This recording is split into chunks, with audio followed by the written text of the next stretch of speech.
Ça, tu vois, c'est la maison de ce monsieur à Los Angeles. Figure-toi que cet homme-là, je te mettrai la vidéo ensuite de son interview, il croit en Jésus-Christ. Il est dévasté. Il est dévasté. Il ne comprend pas pourquoi sa maison est la seule qui n'a pas été touchée pendant les incendies de Los Angeles. Pourtant, le message est clair parce qu'il parle de Dieu, il parle de Jésus. Cet homme, il est chrétien. Il croit en Dieu. Alors il y a des choses des fois on ne comprend pas. Personnellement, je ne vais pas dire si tu connais tout mon profil et que c'est un jugement divin, tout ça. La conséquence du péché, probablement.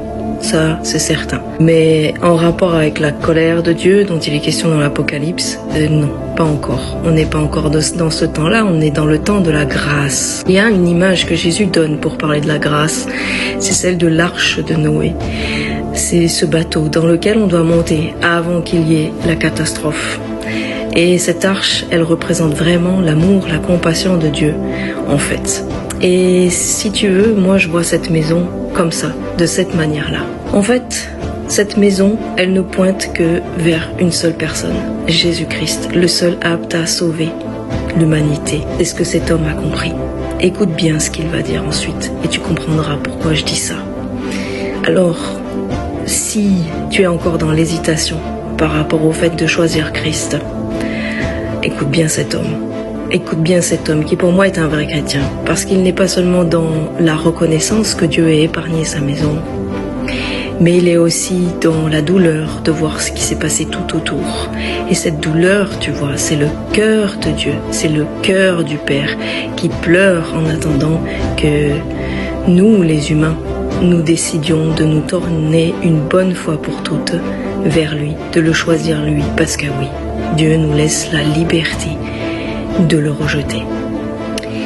Et je rends gloire à Dieu par cette vidéo, pour cet homme et pour sa maison, qui encore une fois montre la toute-puissance de Dieu, sa compassion, sa miséricorde.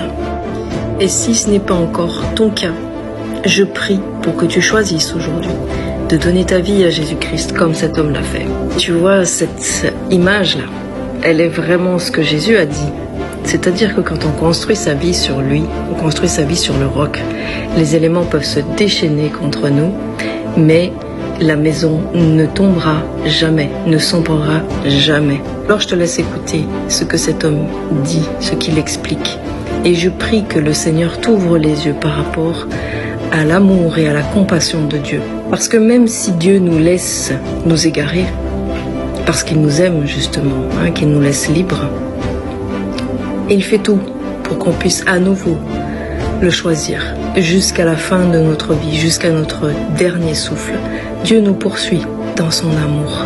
Et je trouve que cet homme est vraiment le signe de l'amour de Dieu. Sois béni et écoute bien ce qu'il dit. I shouldn't be crying because my entire block is burnt down. But God saved my house. Why are all of my neighbors?